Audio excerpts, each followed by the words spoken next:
صبغه خدایی پیدا کنی، نفس باید کنترل کنی و شیطان اونجا خب درگرد میگه لودگی نکو، حالا که تیج کلی خورد کلی برد کلی تو شده، آخر کجا را ما که خورد برد چی شد؟ تاریخ برشان لعنت میکن. در خلقتان عظیم بسازن، اگر خوب است خوبترش بسازن، خوبتر از عظیمش بسازن. اخلاصتان باید اگر تن آدمی 5 دقیقه 10 دقیقه مسجد است، کوشش کو 1 دقیقه بیرون مسجد مخلص باشی به خدا.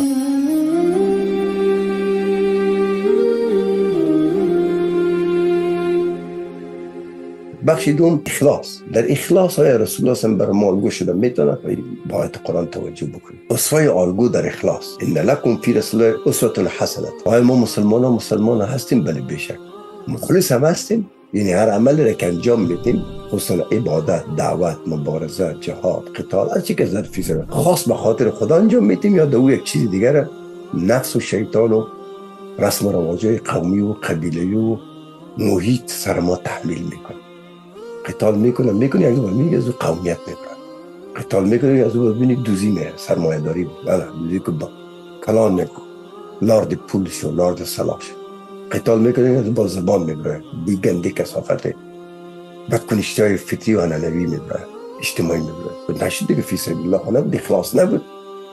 وضو میکنه در بین وضو شکسته و درگاه دی نمازهای خود ادامه داد، وضو شکسته سر تازه وضو کن. ببینیم که آیا رسول الله صلی در اخلاص نمونه است در قرآن که ما باید؟ بله، در آیه 162 سوره انعام خدا متعال فرموده است اعوذ بالله من الشیطان الرجیم بسم الله الرحمن الرحیم قل ان صلاتی و نسکی و محیای و مماتی لله رب العالمین. حضرت الله تبارک تعالی برای حبیب خود میفرماید، حبیبش که مخلص نبود پیغمبر میشد، برای او میفرماید در حقیقت برای ما امتش میشنوانه. او امت آن است که من فدایت شم یا رسول الله، علیکی دندانای تشهید که دندانای من کشت قربانشم، او ربان به مخلص شو. میفرمایه حبیب من بلند بگو که امتتم بشنوه، اما نماز من و عبادتم و زندگیم و مرگم برای خداوند پروردگار جهانی است. بگو بلند که اخلاص یاد بگیرم که نماز من به این نیست که مرا مردم باید که علیه بسیار خوب قلقله کرد، بسیار طولانی نماز خواند، بسیار خوب مسجد آباد کرد، چون مسجد کم چقدر مقبول. نماز و نماز خانه و مسائل مربوط به نماز و مسجد و هر نوع عبادت دیگه که در دین ما آمد، در دین اسلام، روزه از زکات از حج از ذکر از فکر از شد و زندگی ما خلاصه خواب است، بیداری است، راحت است، زحمت است و مرگ ما که میمیرم با رفتن با عشق خداوند پروردگار جهان. اخلاص دیگه، اخلاص نیست ما از شیخا و صوفیا به ما اخلاص یاد میدن، اونا از قرآن از رسول الله هم یاد گرفتن. بر تو بنده مسلمان و میگه مسلمان ماشاءالله دستارتم خوب بسته کردی، پیش دیتم دیپلمتم پیش مردم زیاد نشان میدی که من به 7 قرائت یاد دارم و ایره گرفتم. در اعمالت بوی اخلاص هست یا به خاطر معاش زکات و عشر و چوکی گرفتن و اینا مثل ماده‌گرها واره دین و وسیله دنیا ساختی و نام پیغمبر اسلام و اسلام رو بد کردی و بد میکنی. داره که صریح خداوند کریم میگه بو حکومتت گمراه نشه. دعایت 162 سوره انعام بره انعام که بلند بگو که هم مثلاش را که نمازتان به خاطر ما بکنین، به خاطر خدا، عبادتتان فیلم حیاتتان پر میکنین، چی در کشور اسلامی چی در کشورهای غیر اسلامی، با نظر داشت این الله بصیر خدا میبینه. دو کشور اسلامی غذاخانه نیست، شرابخانه نیست، قمارخانه نیست، اینا کلش ننگ است، عار است، عیب است، گناه کبیر است. اینجا خونه نیست، یا تا میگه تو بسیار پس رفته است، عقب رفته است. زندگی تا فیلمت با نظر داشت این الله بصیر بالعباد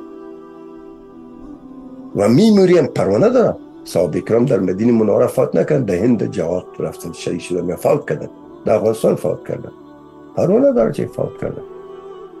مرگت با اونمو اشد حبا لله و اشد حب رسول با او قلب باید بری، نه با قلب فرد بطهای دلار حرام و شهوت حرام و گناه و همه دل گندیده با او رقم بگی بزرگ خدا. این آلگو بود در قسمت اخلاص. قربان تو خفه نشین چون باید چیز بیاموزیم. رسول الله صلی الله علیه و دوست داریم، به شکر فدایش میشیم. فدای میشه چی؟ در اخلاق اصلاح و در حقیقت فدای رسول الله صلی الله علیه و اخلاص در اعمال. اخلاص کم بودی بسیار خطرناک است در جامعه، خصوصا که مسما به اسلام باشه. مفسرها میگه یا یکی از شعارهای توحیدی بسیار عمیق و معرف اخلاص در قرآن کریم است که پیامبر وظیفه داشته آن را به صراحت بیان کنه. یعنی همه وجود انسان از لحظه‌ای که به دنیا می آید تا هنگام مرگ باید در خدمت اخلاصمندانه خدا جلو و در مسیر بندگی او باشد و بس. پس بود در بخش دوم اسوه حسنه که اخلاص.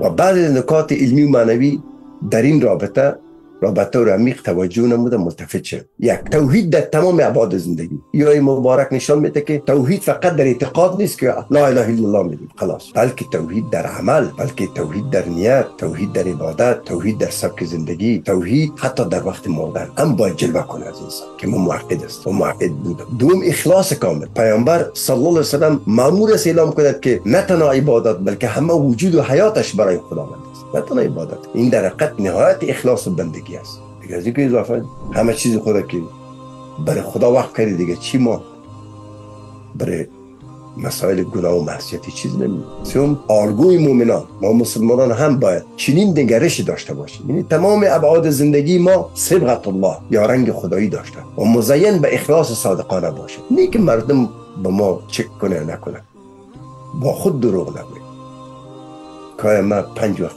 وضو میکنم، نماز میکنم، با خشوع میگم سبحان ربی العظیم، با سمع خدا میشنوم، حمد خدا باز میگم سبحان ربی الاعلی، باز میرم. یعنی روز 32 رکعت، یعنی جمع سال کو، جمع عمر کو، به هزارها رکعت سبحان. نتیجه من مخلص شدم به خداوند و رسولش نشد. و کارهای خدا به دغه و دغل امروز مسلمانان و هر انسان میکنم. یک چیز خدا ترسی، تقوا در من پیدا شده، این من تقوا القلوب، یک در دل یک چیزی پیدا شده. و آدم امروز خود خیانت کرده میگه، مال مسلمان هم میکنم به خود خیانت میکنیم، ناموس مسلمان نظر بد داری با خود خیانت میکنیم، جامعه را به نفاق شد با خود خیانت میکنیم، مملکت اسلامی را تباه و برباد میکنیم با خود خیانت میکنیم. و این نتیجه شمیه پس برد به آل اولاد اون قیامت میبینه. من آیا این نتیجه میده که اخلاص رنگ خدایی در من ایجاد کرده یا نه؟ یا الان میگم نه فلانی نفهمید تیرش، فلانی پرسان نکرد تیرش، تو فلانی نمیپرستی یا رب العالمین. یعنی اگر مسلمانان درس میخواند یا کار میکند یا خانواده خویش را وارسی میکند یا غیر مشاغل دارد و یا حتی میمیره صرف برای حصول رضای خدا متعال و قرب او باشد و بس. این بود در اخلاص عزیزای گرامی که پیروی کردنش در زبان گفتنش آسان است، پیروی کردنش جهاد اکبر است. یعنی باید سر نفس و سر وسوسه‌های شیطان، سر غلغای بد قدم بانی. هر وقت نفس بر آدم میگه علیه بخو، علیه به خود بگه، علیه شکار چیز دیگه، نفس شکار چیز. مگه متوجه کنی انسان ها شکار کنه، موجودات شکار میکنه، بنای فقط به قصه دیگران نیست. بعضی جا الله اجازه داده نفس شکار حلال، کسب حلال کو، تجارت بکو، نکاح حلال کو، او شکار حلال است، پر حرام اجازه نداره نکو. نفس حرص داره، سبقی خدایی پیدا کنی، نفس باید کنترل کنی. و شیطان هم خب درگرد میگه لودگی نکو، حالا که تیش کلی خورد، کلی برد، کلی تو شده، آخر کجا را ما که خورد برد چی شد؟ تاریخ برش لعنت میکن. خدا و رسول بر رو کسایی که ظلم کرده سر مسلمان ها و مسلمان ها را به سرنوشت لعنت میکنه، میل در قبرستان لعنت میشه، در عالم برزخ لعنت سرش، لعنت للظالمین. تو نیست که والا اون خورد و برد دیگه انت رفت دیگه به حساب و به کتاب از تو نیست. پس این آیه در مرتبه 4 پاسخ آشکار در برابر شرک است. این آیه به پاسخ مشرکان آمده که اعمال خود را برای بت‌ها انجام میدادند، برای حبل و منا و عزا انجام میدادند. 360 بود. این آیه پاسخ میده که شما نه از نظر ظاهری بت پرست باشید نه از نظر باطنی. قرآن میفرماید همه چیز باید فقط برای خدا باشه نه غیره. فلهذا درک مطالب فقه به این نتیجه که آیه قل ان صلاتی و نسکی و محیای و مماتی لله رب العالمین یک بیانیه توحیدی و اخلاص مطلق است و برای ما میآموزد که باید همه لحظات زندگیمان از عبادت تا کار و از زندگی تا مرگ را برای خداوند و نیت‌های خود را خالصا لله نماییم. و این است اسوه الگوی حسنه آن حضرت صلی الله علیه و سلم در اخلاص. که اسوه حسنه چی رقم اینجا خود نگفت رسول الله اگر از تصویر مبارک رسن یه بگیرین از یک تندیس جور کنین و هر روز مثل بودایا نعوذ بالله بریم پیش احترام نیوز نگو. در خلقتان عظیم بسازین. اگر خوب است خوبترش بسازین، خوبتر از عظیمش بسازین. اخلاصتان باید اگر تن آدمی 5 دقیقه 10 دقیقه مسجد است، کوشش کن 1 دقیقه بین مسجد مخلص باشی به خدا. اگر این جمعه تا جمعه زده حداقل کوشش کن روز شنبه میکنی مخلص به خدا بانی. خیر است در اخلاصت که زندگی و مرگت فیلم پوری زندگی در مقابل بصیرت الهی باشه. وقت بعد ما ببینیم که تو را کدام جاسوس استعمار یا کدام میتونه تو را تطمیع کنه یا تو را فریب بده، الا که خودت خود فریب بدی، او دیگه گپ است.